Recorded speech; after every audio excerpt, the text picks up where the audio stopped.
Nito lamang nakaraang linggo, ibinalita na ang UNRWA ay banned na sa Israel. Ibig sabihin, hindi na pinahihintulutan ng Israel na mag-operate ang UNRWA sa kanilang bansa at sa Gaza. Pero dahil sa kagustuhan ng gobyerno ng Israel na magpasok ng maraming humanitarian aid sa Gaza, ay muli itong pinahintulutang makapasok. Pero nang pumasok na ang 98 trucks ng UNRWA sa Gaza, dala ang pagkain, tubig, gamot at iba pa, isang napakalaking problema ang sumalubong sa kanila. Sapagkat ayon sa ulat ng Al Jazeera, ang mga humanitarian aid na ito was violently looted in Gaza, at ang nagsabi nito mismong UNRWA.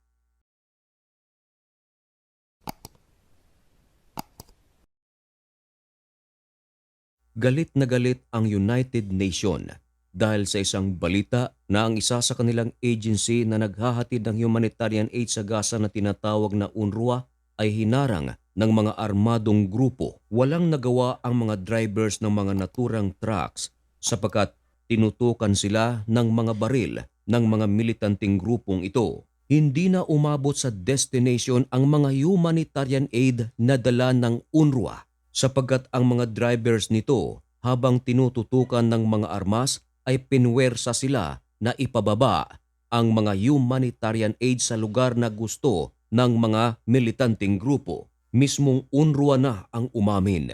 Ayon sa kanila, ito na ang worst na situation na kanilang sinapit mula nang magkadigmaan ang Israel at ang Hamas.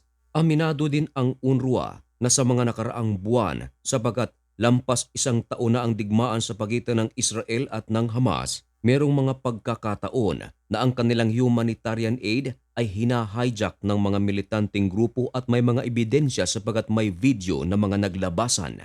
Pero ayon sa UNRWA, ang nangyari nitong Lunes ay ang pinakamalaking situation ng looting ang kanilang naranasan. Binigyang linaw ng UNRWA na hindi lang pala 98 trucks ang nagdala ng mga humanitarian aid sa Gaza, kundi ito ay 109.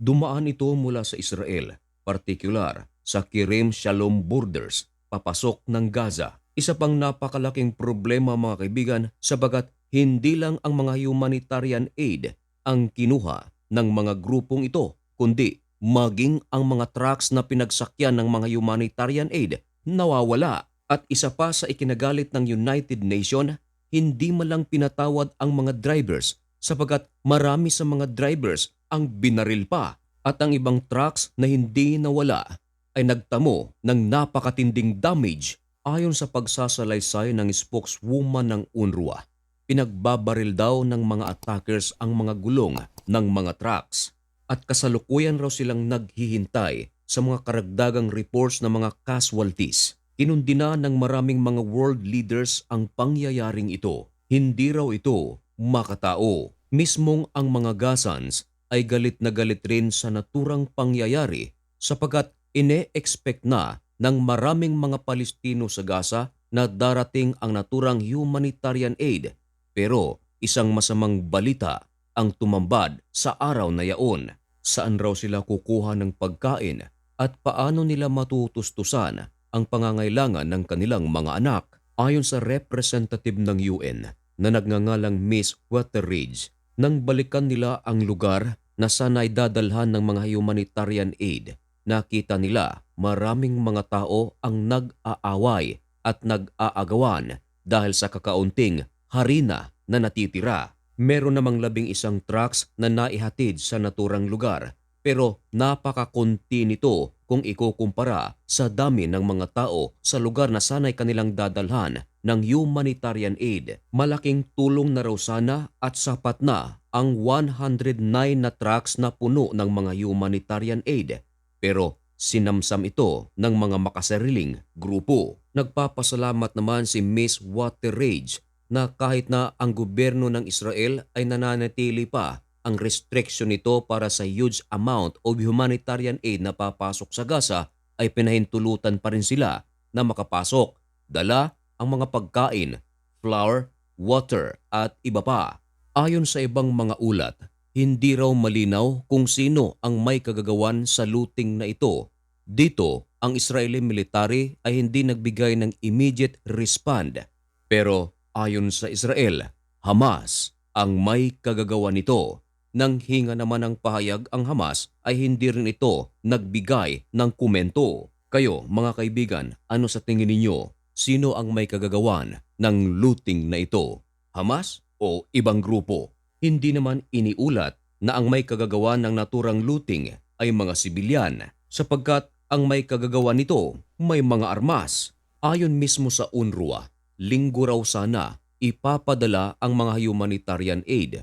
Pero nagsuggest ang Israeli military na ihatid na ito aga-agahan pa at wag nang paabutin ng linggo. Alam daw kasi ng Israel na kailangan ito ng mga sibilyan sa Gaza. At mismong UNRWA na rin ang nagsabi na mismong ang Israeli government ay nagsasagawa ng isang malakihang humanitarian aid sa Gaza, katuwang ang mga partners nito sa iba't ibang bansa. Dagdag pa ng UNRWA na ang insidente ng looting na ito ay resulta na rin ng pagkakulaps ng law and order sa Gaza. Marami tuloy ang mga nagsasabi, sino pa ngayon ang gaganahan na maghatid ng maraming humanitarian aids kung merong mga militant o mga grupo o gang na naglulut ng mga humanitarian aid. Masasayang lang daw ang mga ito sapagkat sa halip na ito ay mapupunta sa mga sibilyan o lahat ng tao sa Gaza ay napupunta ito sa mga makasariling grupo, hindi na iniisip ang sitwasyon ng mga kabataan at sa mga nagugutom na mga Palestino. Kung totoo raw na talagang ipinaglalaban nila ang mga sibilyan sa Gaza, ay hindi sila magdamot, hindi sila dapat maging makasarili. At dahil sa pangyayaring ito, nagsalita agad ang Prime Minister ng Israel na si Benjamin Netanyahu nitong Lunes lamang. Ayaw niya raw na ito ay mangyari muli. Kaya naman, nagmando si Netanyahu sa Israeli military na paigtingin pa ang paghahunting sa mga militanting grupo sa Gaza na Hamas upang mawala na ito ng ability na makapag-govern pa sa Gaza. Dagdag pa ni Benjamin Netanyahu, quote and quote, "We would like to ensure humanitarian aid distribution that would not be looted by Hamas and others." Inamin din ng representative ng UNRWA na si Ms. Waterridge na ang restriction ng Israel para sa paghahatid ng humanitarian aid sa Gaza ay nagbibigay raw ng hirap sa kanila.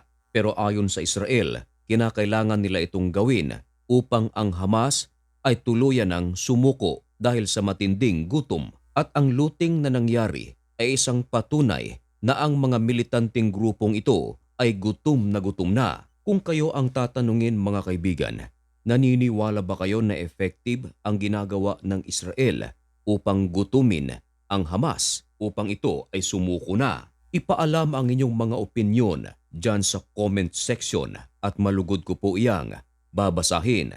At antabayanan lamang ang mga pinakabagong pangyayari sa Israel at sa buong mundo dito lang sa Usapang Banal.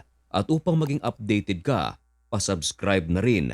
Malaking tulong para sa akin yan. Hanggang dito na lang ang video ito. May God bless you and thank you so much for watching. Goodbye.